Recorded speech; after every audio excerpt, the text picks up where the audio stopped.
Assalamualaikum warahmatullahi wabarakatuh. Kawan baik Nur Iswan Channel. Salam menjernihkan pikiran dan menebar kebaikan. Kawan baik, di beberapa tempat di Jakarta banyak billboard ya yang menunjukkan gambar Mas Anies Rashid Baswedan. Tapi yang menarik tulisannya itu adalah guru jadi presiden.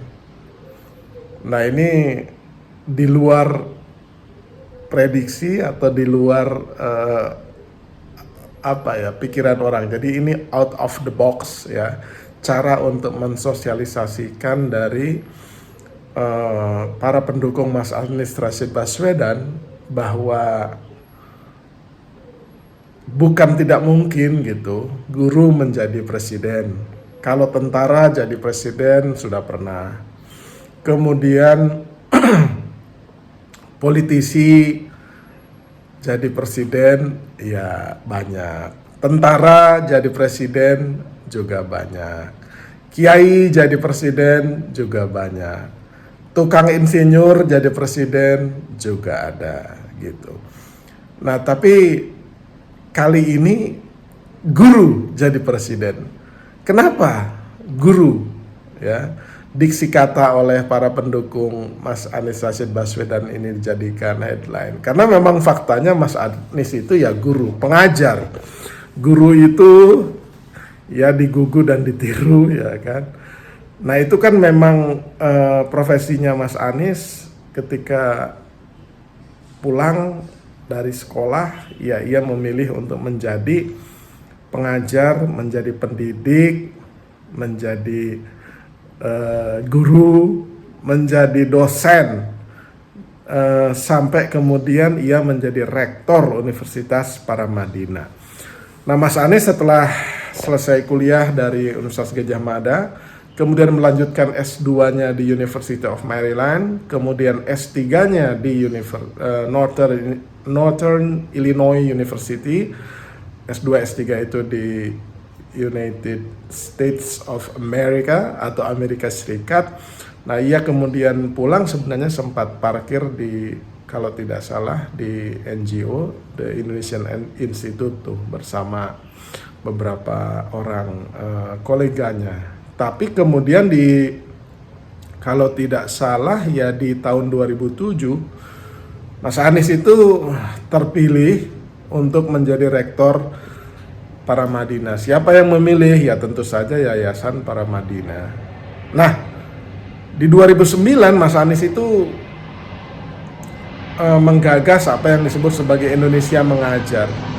Karena kecintaannya sebagai guru dan pendidik, ya ia ingin membuat dan mengirim anak-anak muda ke seluruh pelosok negeri untuk menjadi pengajar. Ya, ada beberapa kampung disebut sebagai kampung matematika, kampung IPA gitu.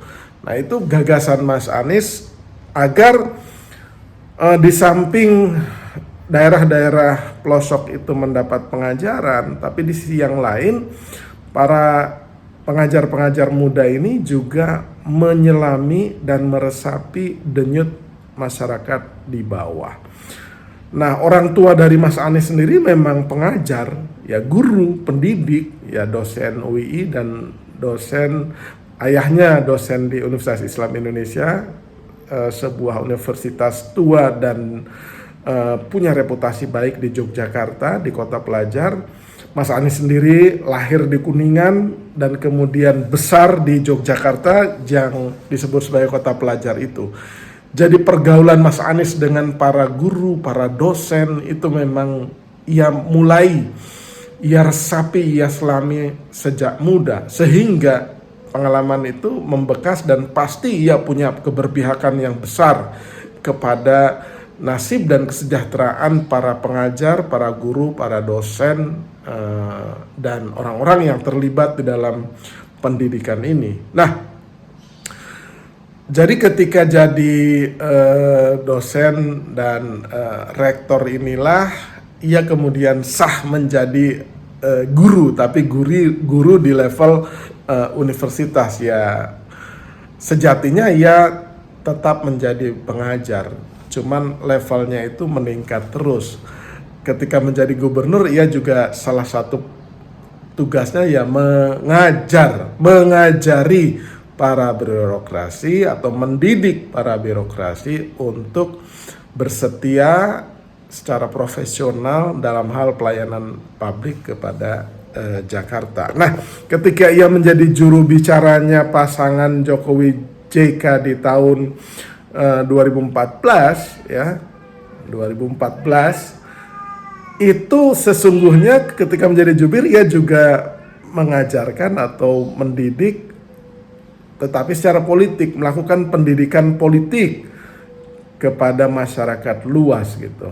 Nah, ketika ia kemudian terpilih menjadi Menteri Pendidikan Nasional, yaitu sesuai dengan talentanya, bahwa dunia pendidikan itu memang dunia yang amat sangat ia cintai. Jadi tak heran ketika Pak Jokowi JK itu memilih dia menjadi Menteri Pendidikan Nasional.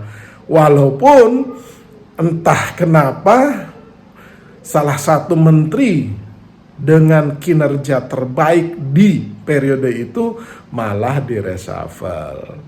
Banyak dugaan dan sebagian besar menduga ya Pak Jokowi kurang berkenan dengan langkah-langkah yang membuat Mas Anies makin terkenal gitu. Nah itu dugaan gitu, sehingga panggungnya itu dicopot dari Mas Anies supaya Mas Anies nggak punya panggung lagi, karena ketika menjadi Menteri Pendidikan Nasional maka jangkauan dan pengaruh inspirasi dia itu tidak hanya kepada guru, tapi juga kepada orang tua murid, bahkan menginspirasi murid-murid dari berbagai level tuh, dari mulai TK sampai kuliah gitu. Nah agaknya itu, tapi itu sudah menjadi suratan takdir. Mas Anies juga tidak pernah mempermasalahkan kenapa ia dicopot. Ia amat sangat mengetahui etika dan fatsun politik, bahwa menteri itu hak prerogatif presiden, sehingga boleh kapan saja digonta-ganti, dan Mas Anies menerimanya dengan legowo dan ikhlas, dan memang itu sudah seharusnya. Kalau Mas Anies jadi presiden juga akan melakukan hal yang sama gitu, kira-kira begitu. Tapi ya kemudian jalan cerita membuat Mas Anies yang seorang guru ini juga toh akhirnya menjadi gubernur DKI Jakarta gitu. Nah kembali ke soal guru jadi presiden ini adalah tagline atau judul yang memang luar biasa, dan mestinya bangsa ini ya senang juga kalau ada guru jadi presiden. Secara otomatis jika guru menjadi presiden ya dia akan membuat dan menyelami betul bagaimana meningkatkan kualitas pendidikan di tanah air kita ini. Pendidikan ini tidak hanya pendidikan formal, tapi juga pendidikan informal, kemudian tidak hanya sekolah umum, tapi juga sekolah swasta, bahkan ya sekolah yang berada di lingkungan pesantren gitu. Nah salah satu terobosan Mas Anies itu ya di DKI Jakarta, Pemprov DKI Jakarta itu memberikan dana hibah atau insentif kepada guru-guru swasta. Jadi tidak hanya guru-guru yang menjadi bagian dari Pemprov DKI yang mendapatkan kompensasi gaji atau salary gitu, tapi juga guru-guru swasta diberikan insentif atau dana hibah, kalau tidak salah per 3 bulan, dapatnya mestinya 1 bulan, tapi untuk mengefisienkan biaya transaksi sepertinya, jadi itu biasanya dirapel selama 3 bulan. Jadi insentif untuk para guru di DKI Jakarta, guru-guru swasta ya, itu dilakukan per 3 bulan.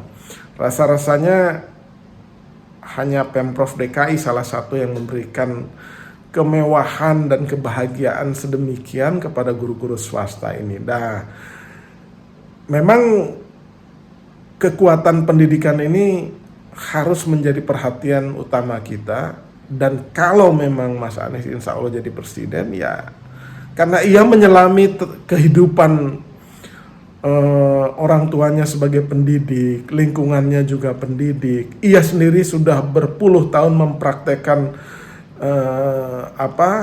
sebagai pendidik, pengajar, guru juga, maka ia sudah pasti akan dapat menyelami betul kesulitan maupun tantangan yang dihadapi oleh para guru, para pengajar, para dosen, para guru besar di seluruh Indonesia, sehingga dapat dipastikan insya Allah Mas Anies akan membuat kebijakan-kebijakan yang jauh lebih manusiawi kepada para pengajar ini, jauh akan lebih mensejahterakan para pengajar itu, dan bertekad jauh untuk lebih membahagiakan, agar apabila para tenaga pengajar ini bahagia, sejahtera, baik, maka secara otomatis ia akan memberikan treatment atau perlakuan juga yang baik kepada para siswa, di mana para siswa itu adalah pemilik masa depan Indonesia.